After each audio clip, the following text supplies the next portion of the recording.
A Spitfire pilot's view as he runs in over Boscombe Down airfield in Wiltshire. It's the official Battle of Britain salute.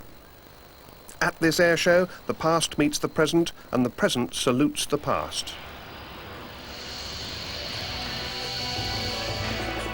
More than 140,000 people have come to Boscombe Down to see the 350-plus aircraft that are gathered from all corners of the world. It's the biggest airshow in Europe this year, with 32 air arms coming together to celebrate the 50th anniversary of the Battle of Britain.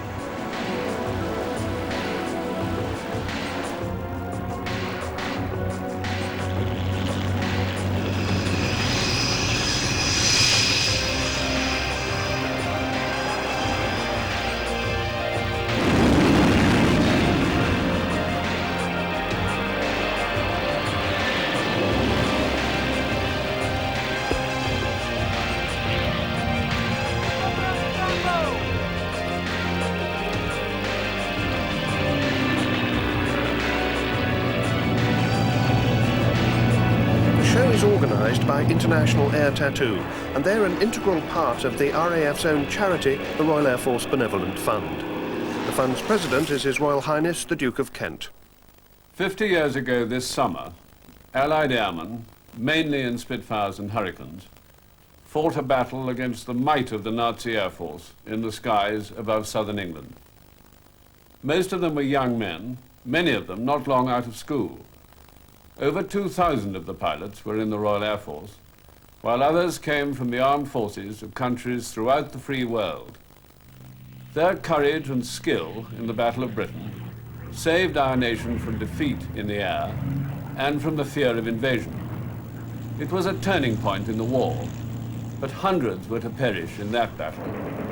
And during the next 5 years, thousands more airmen were to become casualties, either killed, wounded, or posted missing in action.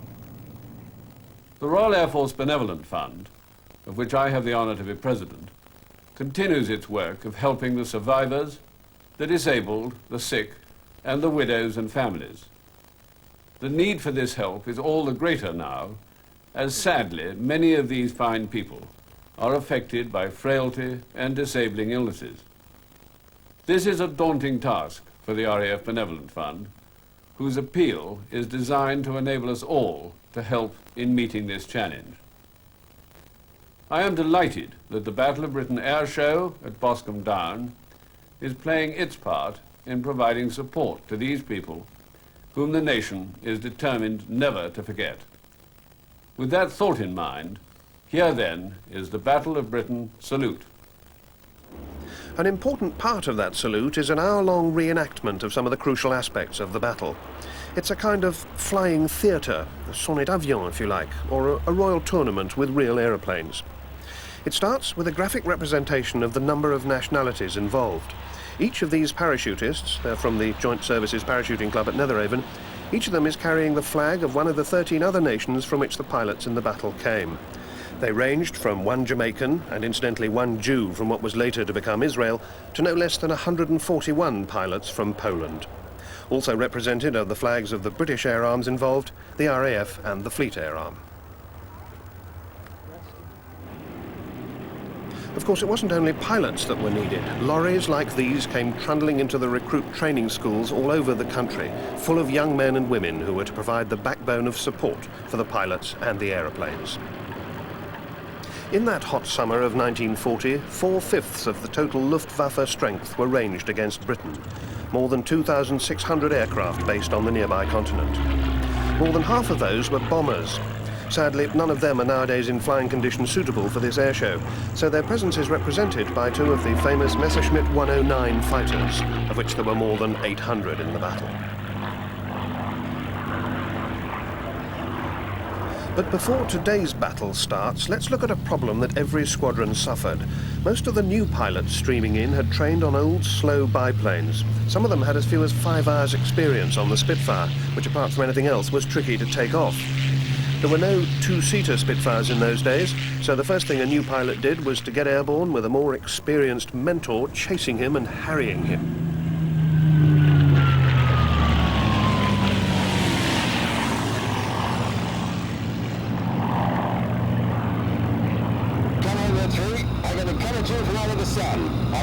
down easily. 1, 2, water.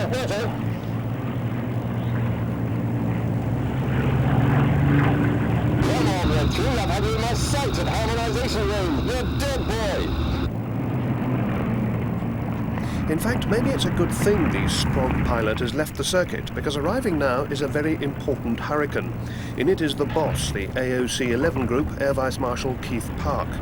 In the very best traditions of leadership, he refused to stay desk-bound at his headquarters at Uxbridge. Instead, well, let him explain it himself.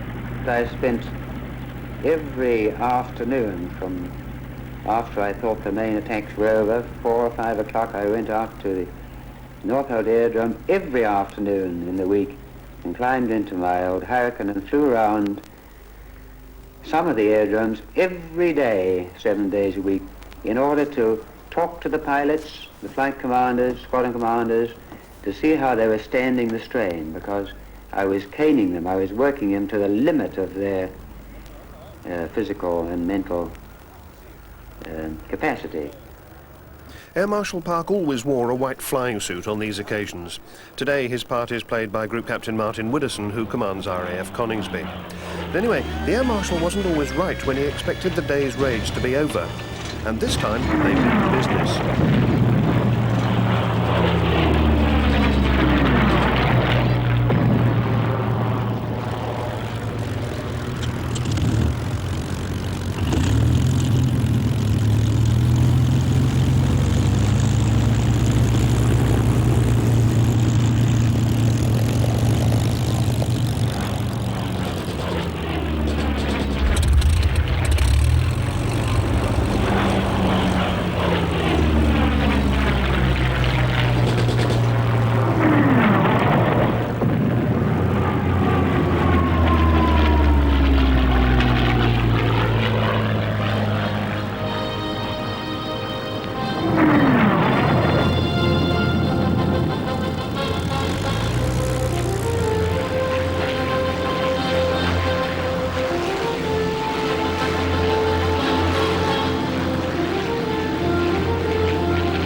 These young men going forth every morn to guard their native land and all that we stand for, holding in their hands these instruments of colossal and shattering power, of whom it may be said that every morn brought forth a noble chance, and every chance brought forth a noble night, deserve our gratitude, and to all the brave men. This was the kind of sight that people all over southern England would rush out of their houses to see.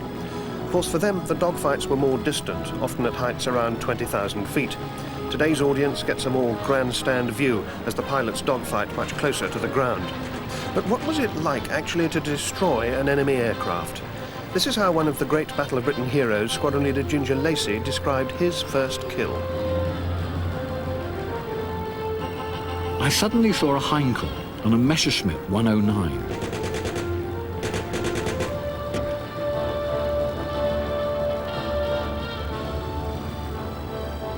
Being 23 at the time, I felt very lonely, but I attacked for the first time.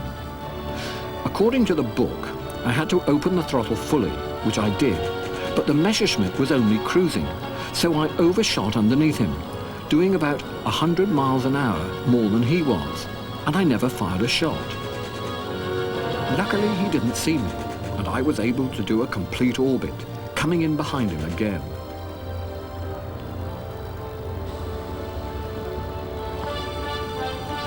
I threw the book away this time and throttled back so that I was almost formating behind him. As I opened fire, he blew up right in front of me, a most spectacular sight. This, of course, convinced me that I was the hottest thing in the air that had ever happened.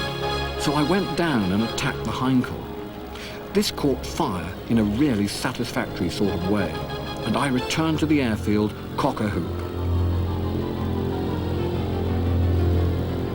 I was not quite so cock-a-hoop when nobody believed me. That was my introduction to air fighting. Ginger Lacey went on to achieve no less than 28 kills during the war, 18 of them during the Battle of Britain.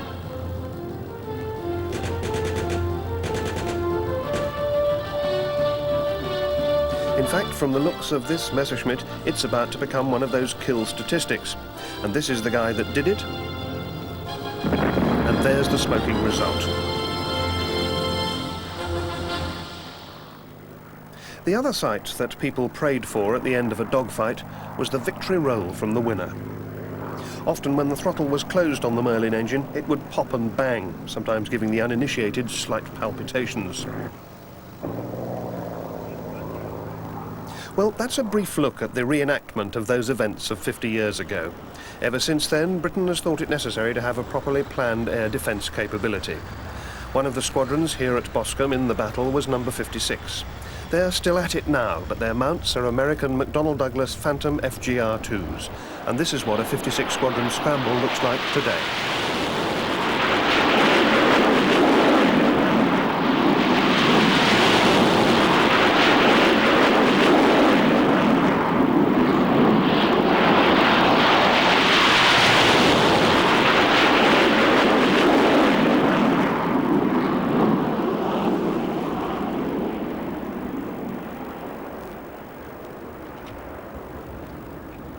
So here are 4 of the Phantoms of 56 Squadron breaking from Echelon Port.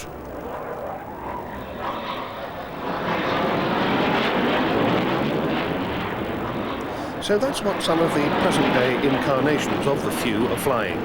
Let's take a look now at some of the other current fighter hardware. This one is the latest version of an aircraft that has proved itself in combat, but it's also become a firm favourite with airshow audiences. It's the Harrier II, and it claims a direct line of descent from the Hurricane.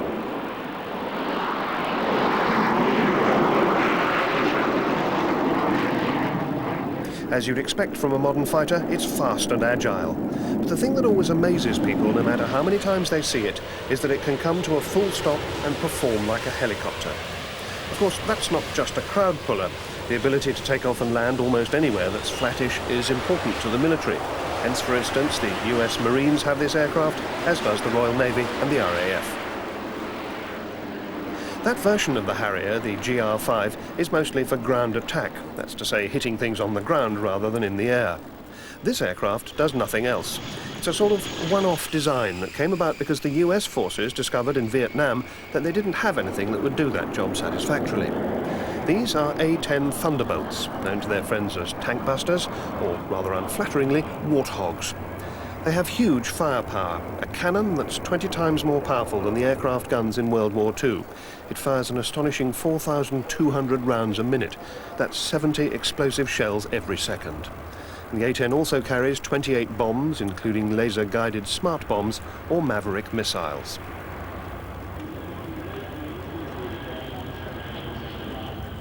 But Warthog is on the way out, and believe it or not, its purposeful, functional shape, well, ugly if you insist, that squat shape is to be replaced by this graceful object.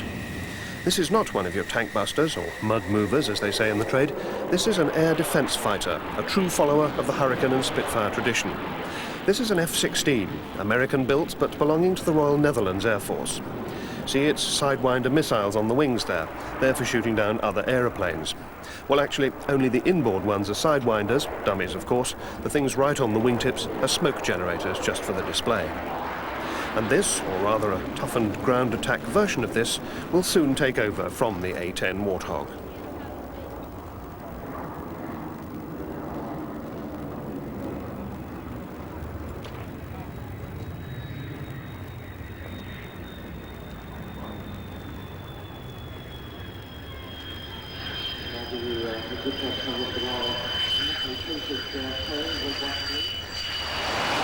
And this fire-breathing monster is another ground attack fighter, or light bomber, and for ground Reed sea attack as well.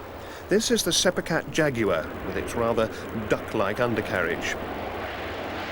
It was one of the early joint projects between Britain and France. It was built in the 60s by a joint company specially set up by Breguet of France and BAC of Britain.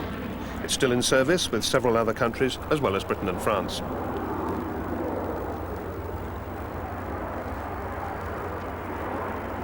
As Jaguar flies by at very low speed, you can clearly see that lump on the tail fin there. That's the aerial for the radar warning receiver, which tells the pilot when he's being scanned by another radar.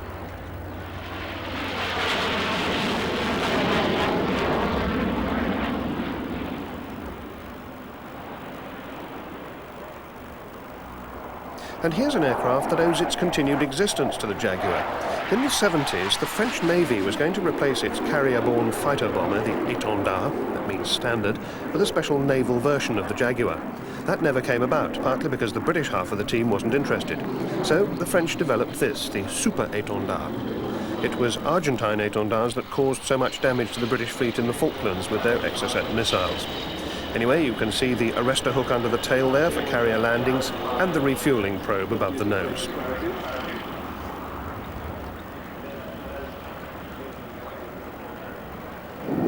This is an American General Dynamics F-111C, and it belongs to the Australian Air Force. It's about to give us a demonstration of what used to be called variable geometry. This is how the swing wing works. As Flight Lieutenant Mark Skidmore banks the F-111 to show us its plan-formed silhouette, the wings are in the fully forward position, swept back just 16 degrees. But as he starts turning towards us, you can see they swept right back to 73 degrees of sweepback. And the F-111 really looks like a paper dart. But that's not the only spectacular demonstration that Flight Lieutenant Skidmore has for us. One of the peculiarities of the F-111 is that the dump valve for losing fuel when you need to lose weight quickly is right between the jet pipes. So if you dump fuel while the afterburners are going, that's certainly some paint stripper. Another swing-wing aircraft here, this one British, and German and Italian. It's the Panavia Tornado, built jointly by British Aerospace, MBB of Germany, incidentally that M still stands for Messerschmitt, and Air Italia of Italy. With the wings swept forward at 25 degrees here, and the wheels down incidentally, Flight Lieutenant Fred Grundy of the RAF's 229 Operational Conversion Unit does an immaculate slow roll. As he rolls out, you can see the rails for the Sidewinder missiles under the wings. It's an interesting problem keeping them facing in the right direction as the sweepback changes. And here it is, changed to full 65 degrees sweepback, making the Tornado look quite dart-like in its turn. A flash of condensation cloud there showing how low the pressure is on the top of the wing as the aircraft pulls its 20-odd tons weight upwards.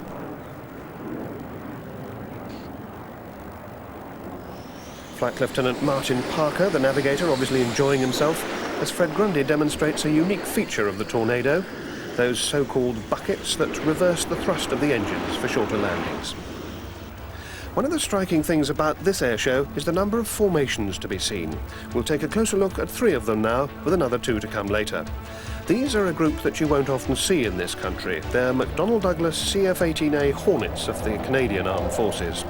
They've come over from 439 TAC Fighter Squadron at Baden-Sollingen in Germany, and they're at the show to commemorate the 90 Canadians who flew in the Battle of Britain, 20 of whom died in the battle.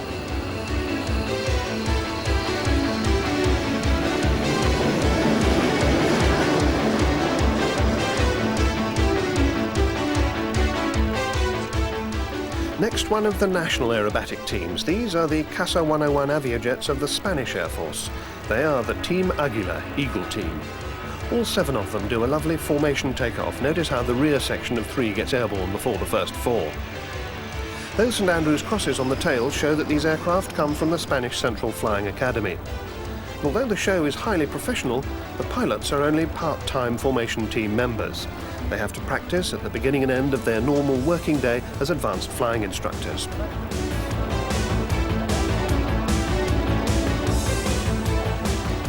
As with all formation aerobatic teams, there are plenty of wonderful photo opportunities for the audience. The best are usually when the teams do what they call their breaks.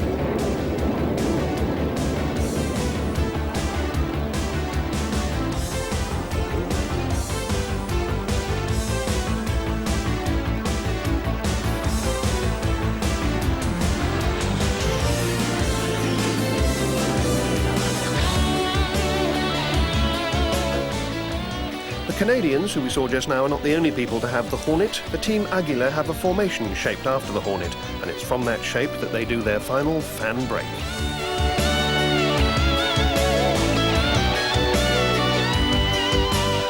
Now these gents are even more part-time than the Spanish. They are the Patrouille Suisse, the Swiss national aerobatic team. 3/4 of the Swiss Air Force are part-time militia anyway, mostly with other civilian flying jobs, it must be said. But anyway, the Patrouille Suisse gets to practice just once a week on Monday mornings. And this year they're doing 4 displays, 1 in Italy, 2 in Switzerland, and of course 1 here at Boscombe Down.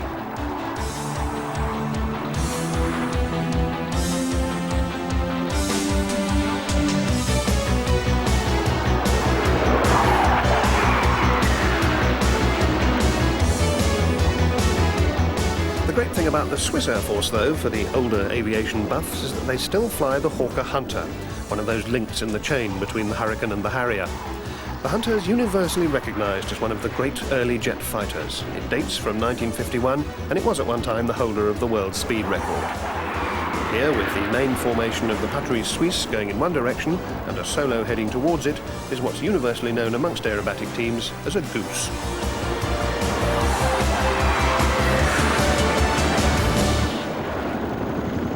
This show is actually the first occasion on which Boscombe Down has opened its gates for a public air display. Until now, security here has been as tight as a drum, with 2 quite separate security fences. It's where the military test their aircraft and armaments and work on the sophisticated electronics that go into today's warplanes. But it was also a Battle of Britain fighter station. It was from here that the only Victoria Cross awarded to a fighter command pilot was won.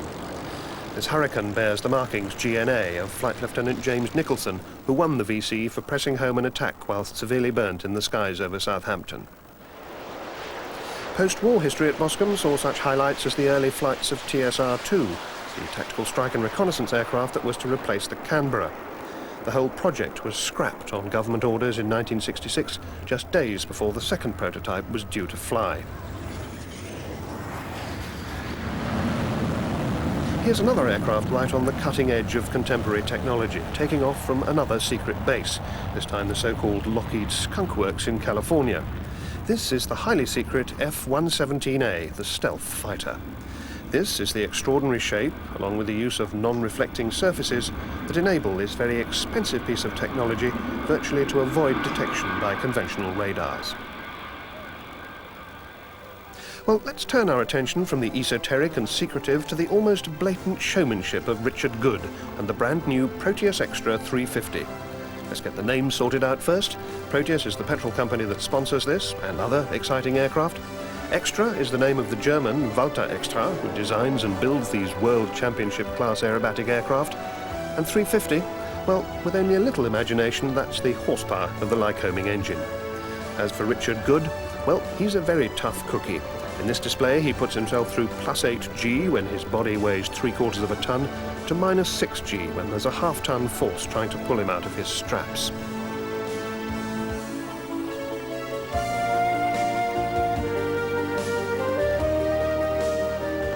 Watch here as he does a tail slide. With the aeroplane going straight up, he cuts the power and holds it straight.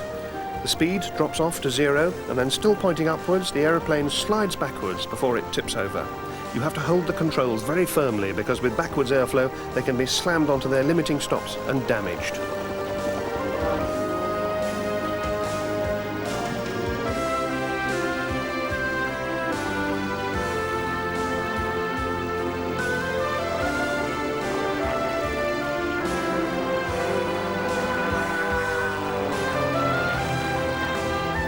No damage here though, and Richard now performs a beautiful rolling tail slide, more properly known as a torque turn. See how he keeps the roll going as the speed drops off, so that even by the time he's going backwards, he's still rolling. It's worth seeing again from another angle.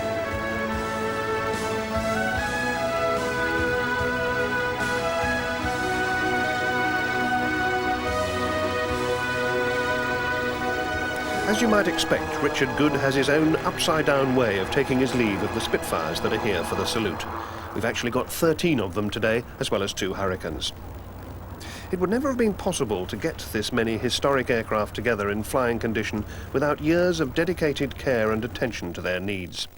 In a small hangar on the edge of a field in North Hampshire, half a dozen men spend their working lives repairing and restoring Spitfires, and even building them from new. It's all run by Dick Melton, who used to be an RAF mechanic, and his wife Carol and their staff of 6. Between them, they rebuild the past. They painstakingly put back together the shattered stuff that dreams are made of. Under their hands, new Spitfires emerge phoenix-like from the rubble of neglect, disrepair and catastrophe. I was a very young man when these aeroplanes did the deeds that they were renowned for having done. I have an enormous emotional attachment for these aeroplanes because of what they did. We're now 50 years on. These aeroplanes do not do that anymore, but these aeroplanes perpetuate the memory of those men and those deeds. On the other hand, to me, this is a beautiful piece of machinery. I like to think that this particular piece of machinery will be looked on in the future the same way that we look on maybe a Chippendale chair. They are not purely a machine. They are a piece of artistry, and this is what we do, and I'm very, very proud of it. It takes 2 years to rebuild a Spitfire, and it costs well over £500,000. Modern materials and construction techniques help considerably. But Spitfire parts are so scarce that the only genuine piece of the original airframe might be the identification plate. I used to say years and years ago that if I had a piece of aeroplane, then I could reconstruct a new aeroplane around it. I say very much in jest these days that if you give me a data plate, I can build an aeroplane around it. There is, of course, another sacred original, the Rolls-Royce Merlin engine. But actually, so many Merlins were made that Dick says getting hold of them and restoring them is really the easy bit. Easy or hard to restore, though, the Spitfire of the 90s looks, flies and sounds just like the Spitfire of the 40s.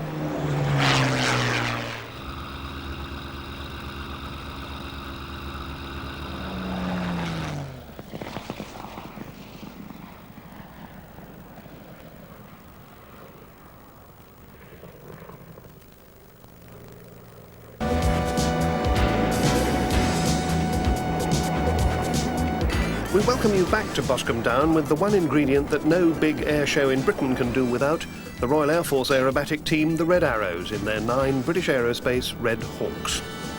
Here they've taken off in 2 sections, a 5 and a 4, and they're getting together into that basic immaculate diamond shape that has become a byword for aerobatic precision.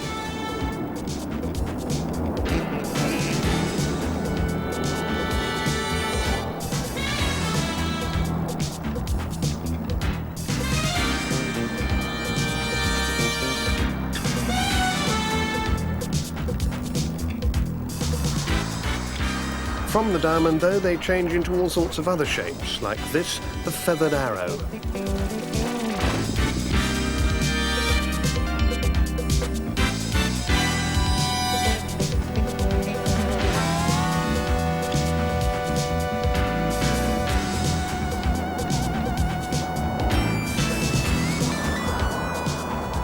A lot of their formation shapes depict other aircraft types. This one's called Tornado.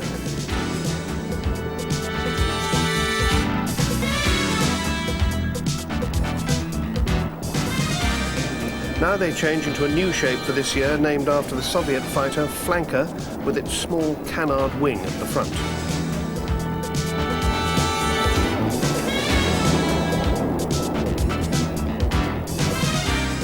This is called Apollo, after the American spaceship. And here's another new shape for this year, T-Tango. That's a especially difficult formation in which to do a roll like this, because it's very tricky for the pilots in the straight front row to keep position.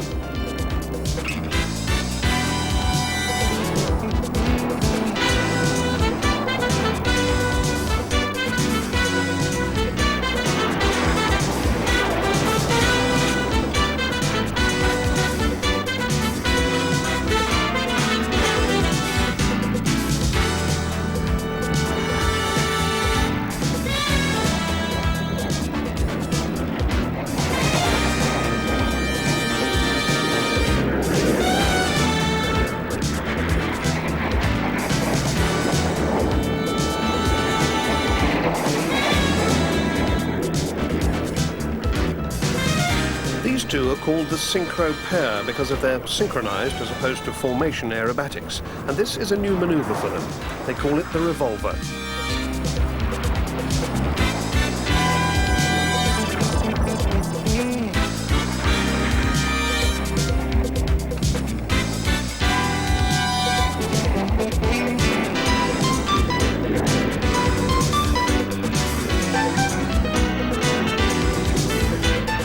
And here comes another goose, only this time with a pair instead of a singleton.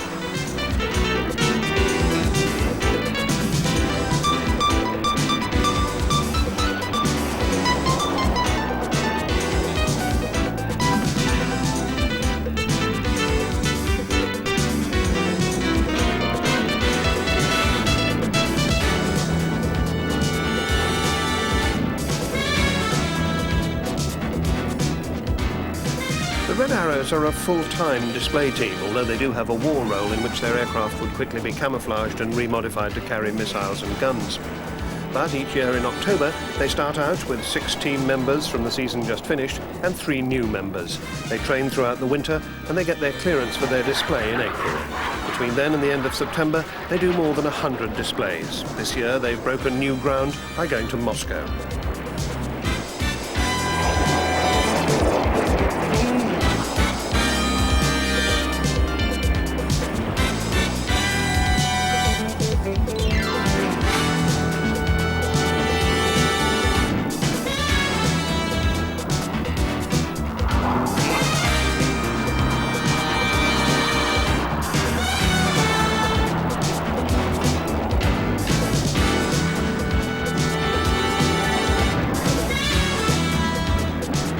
And of course the Arrows have their favourite spine-tingling moments like this, the Vixen break.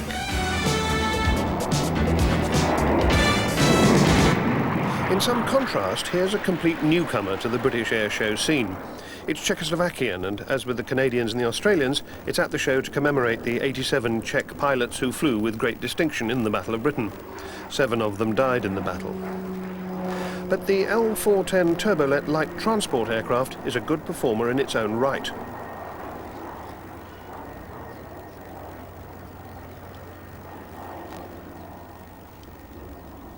For one thing, you can see how manoeuvrable it is as test pilot Vladimir Vulk sideslips it on the approach.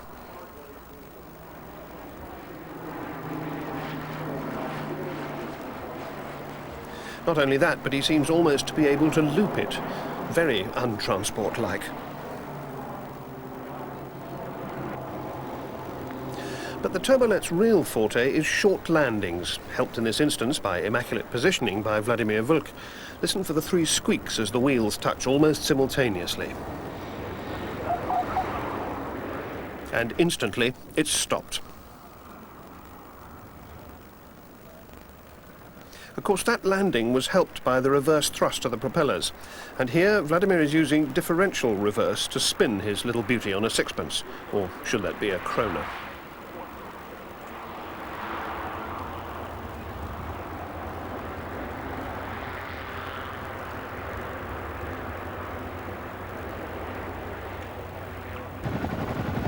And talking of odd things to do with an aeroplane, how's this for size?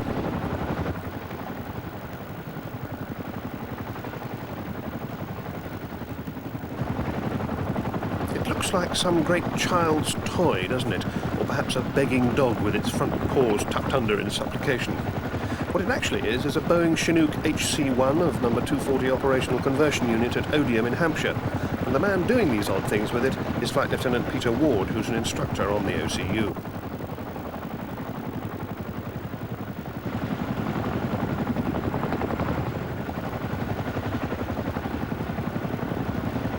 Anyway, having got airborne again, even if it was a bit of a weird way to do it, the next thing seems to be to throw this 15-odd tons of helicopter at the ground again. Doesn't look very comfortable, does it?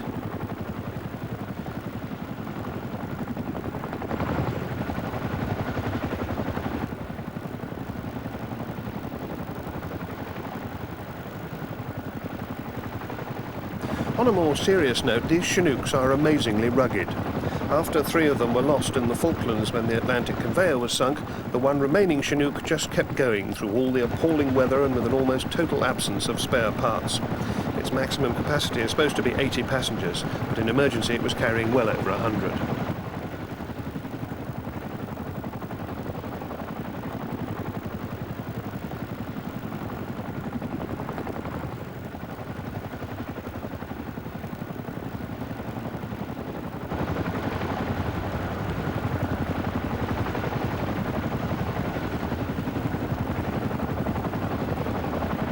Now, if you're looking for more demonstrations of manoeuvrability, this is not the place to find them. People have suggested, very unkindly, that this monster only gets airborne by courtesy of the curvature of the Earth. This is another Boeing product, although rather older than the Chinook. In fact, it dates from the early 50s in its original form. It is the B-52, the Buffy, or the Stratofortress. This is what's taking over from the Buffy. This is the Rockwell International B-1B. And those 4 General Electric engines produce almost 32,000 pounds of static thrust each. That means that each one is nearly 6 times as powerful as the engine in a Red Arrow's Hawk. And you may be able to see there that the B-1B is another swing-wing aircraft, and its wings are now back to the full 67.5 degrees of sweep back. Both of those aircraft belong to SAC Strategic Air Command.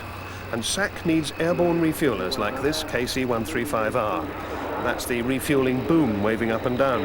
It's actually controlled by an operator in the back of the tanker, and he uses the manoeuvrability of the boom to place it precisely onto the refueling point of the receiving aircraft.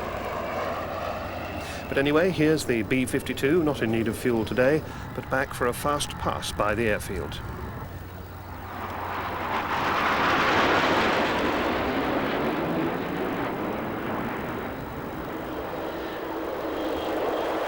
And here's its British equivalent, which, as you can see, is rather more manoeuvrable. It's the Vulcan.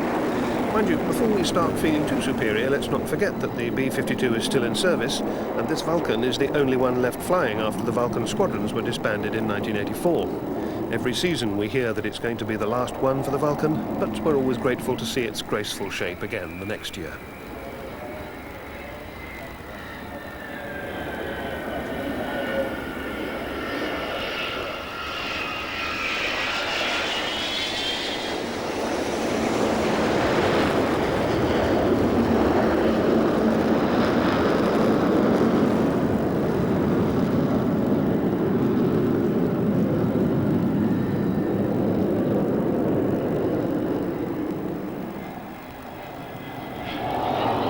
There's the capacious bomb bay, which could hold 21,000 pounds of conventional bombs and get them to the Falkland Islands to drop them on Port Stanley runway.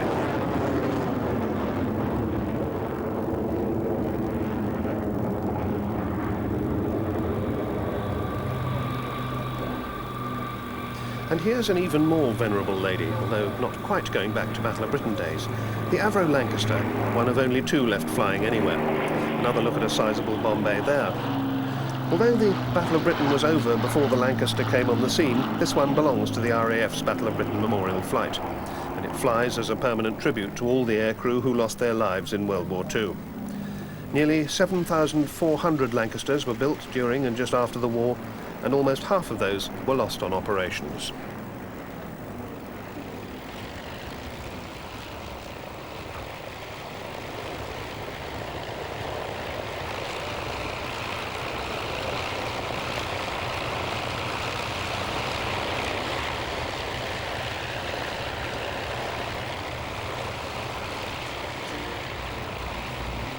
And here's the last of our major formations. It's a great pleasure to welcome the French national team, the Patrouille de France, on one of their rare visits to Britain. This is their diamond formation, and here's an interesting variation that's new this year. 3 the right way up, 5 inverted. Great panache. The aircraft they fly is the joint Franco-German Alpha Jet, built by Dassault and Dornier, and it competes for the same markets as the Red Arrow's Hawk. Pulling up in Big Arrow there, and here's their smaller formation after 2 solo aircraft have split off. At the top of this manoeuvre, another of those brakes that raise the hairs on the back of your neck, the bomb burst.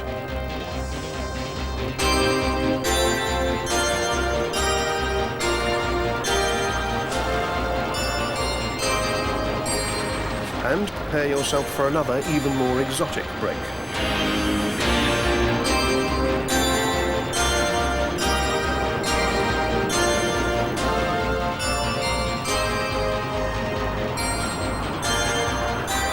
Now for the French version of the rollbacks. You may remember the Red Arrows do it in pairs, one from each side of the formation. Well, the French do it alternately.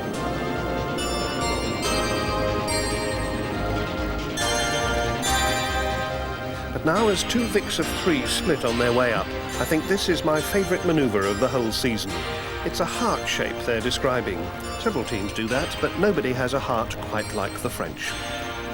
Look for the arrow piercing the heart. The two solos, Capitaine Didier Bosser and Capitaine Patrick Louis, who are making that arrow, even get the smoke right, so they really do pierce it. C'est formidable. Back to earth with a bump now. Enough of this romantic French nonsense. Let's have some solid British practicality. Well, I say British. This is an RAF aircraft, but it's an American C-130 Hercules, and it's doing an approach that the Americans perfected in Vietnam, the Khe-Sanh tactical approach. As he stops, watch the ramp at the back.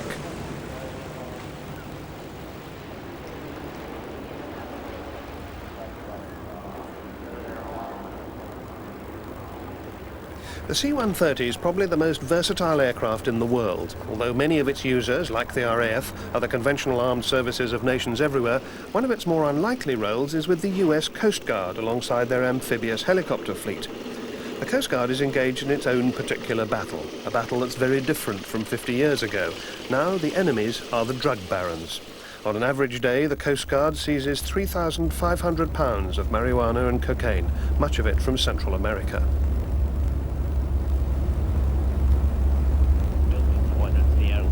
Well, I'll give him a pass to the right anyways. Okay, or there's another guy over at 1 o'clock also.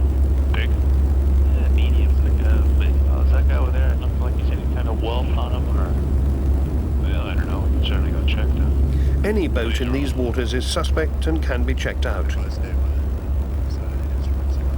In the front line of this drugs war is the Coast Guard's 7th District in Florida. They've got both conventional fixed-wing aircraft and helicopters, and their operations are coordinated by a command center in Miami and 5 group commands like this one at Clearwater on Florida's prosperous western seaboard. These C-130s fly round the clock with the flight crews changing on a hot seat basis. A fresh crew takes over while the engines keep running ready for the next sortie. Patrolling the Florida coastline, the C-130s have a range of 2,600 miles, and they can stay up for 14 hours at a stretch. But after each mission, it's a dousing in the biggest car wash in the business to get rid of all that salt water.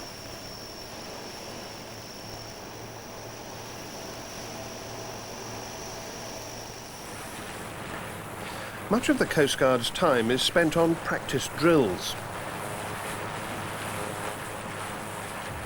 Flight crews link up with armed boat crews who are really at the sharp end of the drugs interception business. They have to be prepared all the time for the unexpected, whether it's big ships needing urgent spares or small craft in trouble. The training also includes picking up dummy drug consignments which the C-130s dump into the sea.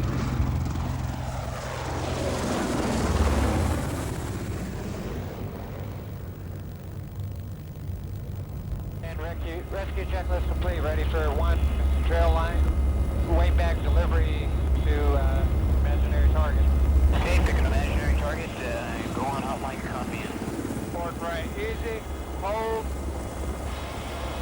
way back is at the door's edge, turn to move back to left 5, roger, way back inside the cabin, way back disconnected. Since 1972, Florida Coast Guards working in the Gulf of Mexico and the Caribbean have seized more than 10,000 tons of drugs worth billions of dollars. They have fast pursuit planes with advanced tracking systems which give them the edge on light aircraft trying to ship the drugs in. Right on the nose. Going down. That last time coming across the drop. There the operator has electronically marked the spot where the illegal load has been dropped. He's climbing.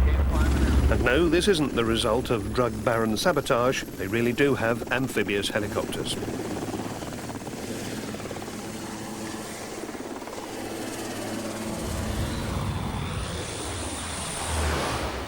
So the war goes on round Florida. Back in Britain, it's a different sort of struggle to support the people who gave their all in the Battle of Britain. The Spitfires and Hurricanes are coming to the end of their salute pageant.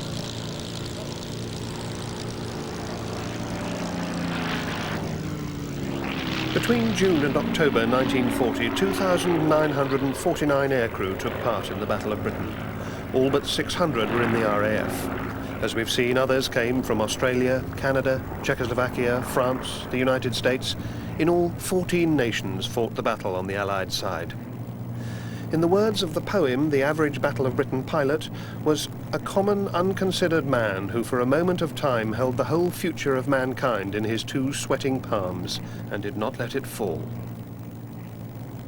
503 aircrew were killed in the battle. They're represented here by 503 new recruits lined up on parade.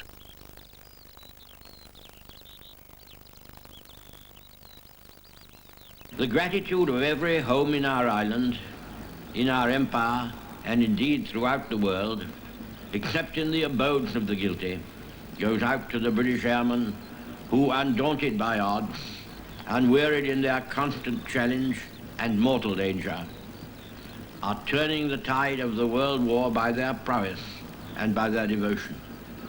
Never in the field of human conflict was so much owed by so many to so few. This airshow commemorates the Battle of Britain and all those who fought in it. We salute them.